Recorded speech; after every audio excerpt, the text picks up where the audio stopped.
Hey gang, Scott Davenport here for another vlog. Thanks very much for those of you that watched the first one and gave me some likes, some comments, encouraging me to do another one. So this one's about infrared photography, and it's something I've been exploring very recently. So I had my old Sony A7R converted to infrared. I used the LifePixel to do the conversion, and they did a great job.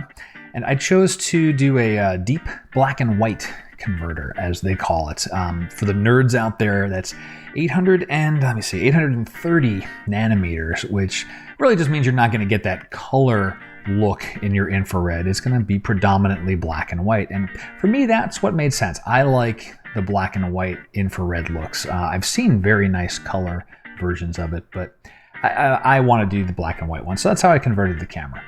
And let me see here. So this video, I really can't say I'm at the stage of giving advice on infrared photography, but I'll just share experiences and a couple of things I need to do with the camera itself.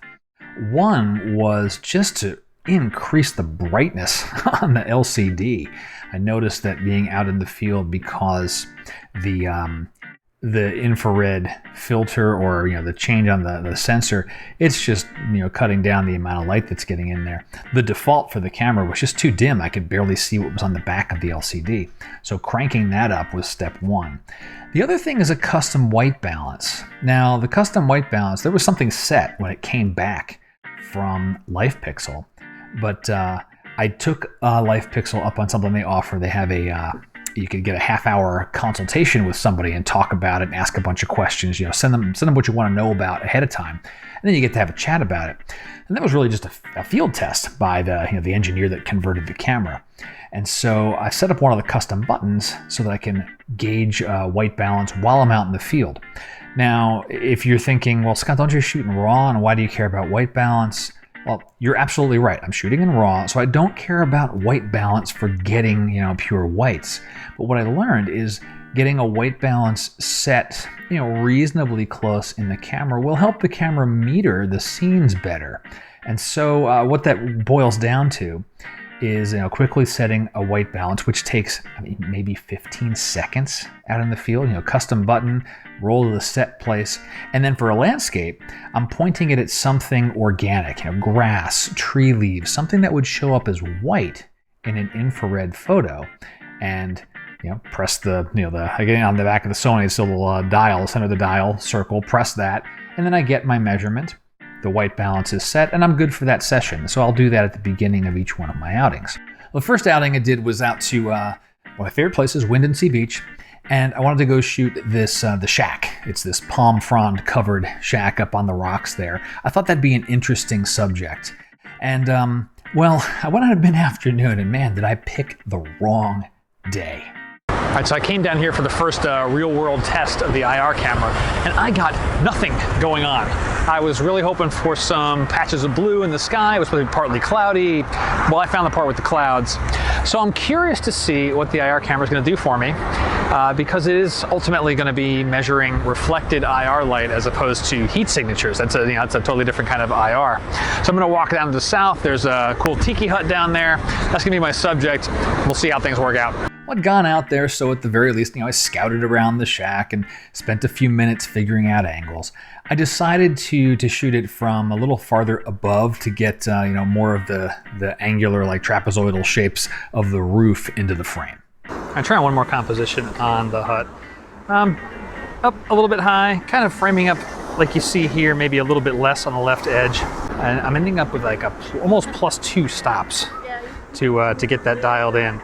As you saw there, the exposures by default were very underexposed. I was using the live histogram on the back of the camera, and I needed to ride the exposure compensation pretty heavy. And so that's kind of like takeaway number one, is needing to work the exposure compensation so I can get that histogram kind of shifted into the middle.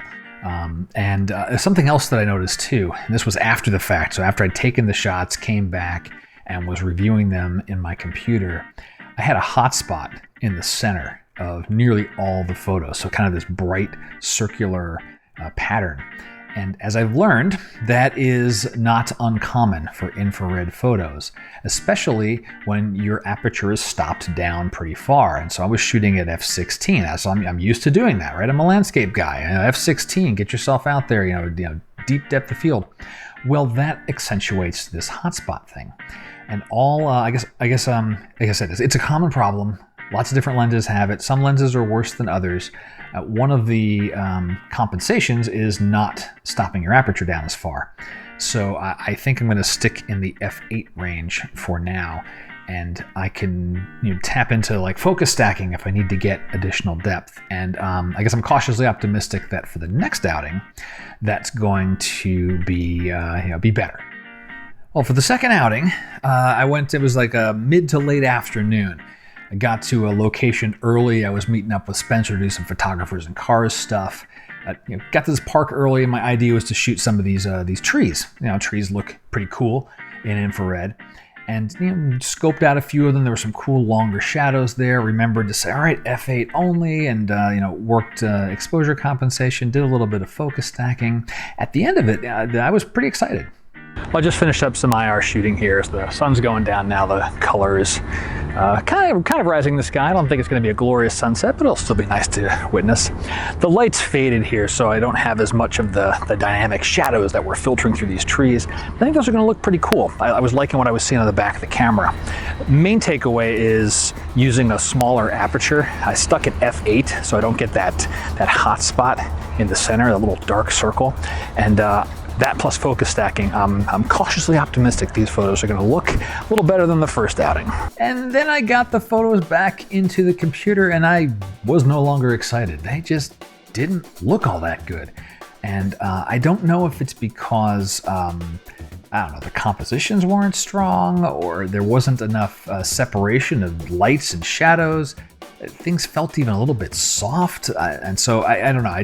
There's not a single photo I was happy with enough to even share. So they're going to go into the, well, I don't know if they'll go in the bit bucket, but they'll stay in the lessons learned category and maybe never see the light of day.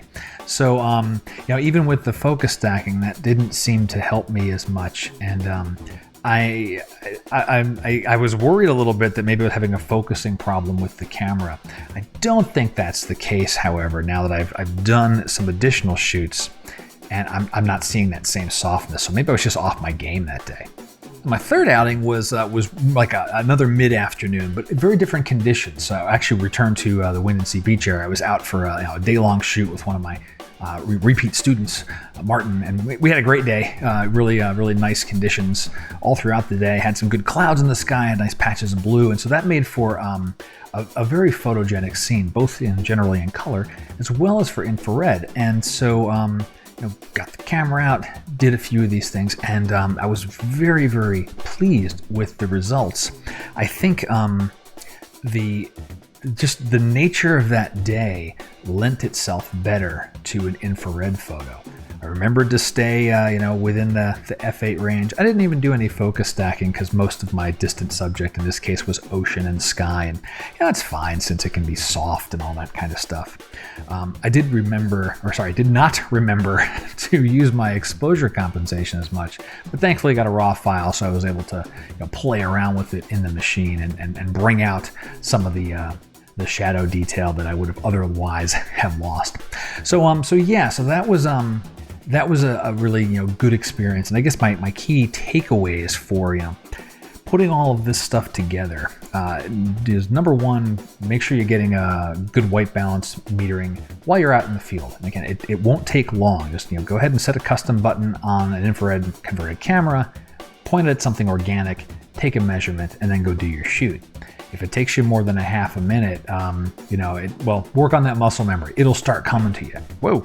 The next thing would be staying at f/8 or wider open, so avoiding a hot spot. And third is to remember to use my exposure compensation. Really, you need to pay attention to the live histogram. If you got one on your camera, live histogram will really help you out there so that you're getting a decent exposure. Here's the one photo from all of these that I'm pretty happy with. And this I guess maybe that's the last takeaway. It's that that midday shot where there is plenty of light. You know, the infrared converted camera, it's not going to collect as much light as your standard sensor. Giving it more light to work with really made a big difference in the photos that I've taken so far. Well, that's it. That's the end of the vlog. Hope you've enjoyed this one. If you've got infrared tips, I am all ears, because again, this is a new venue, new paradigm, new whatever you want to call it for me, and I'm eager to learn more about how to capture better images with the IR camera. Thanks a lot. See you next time.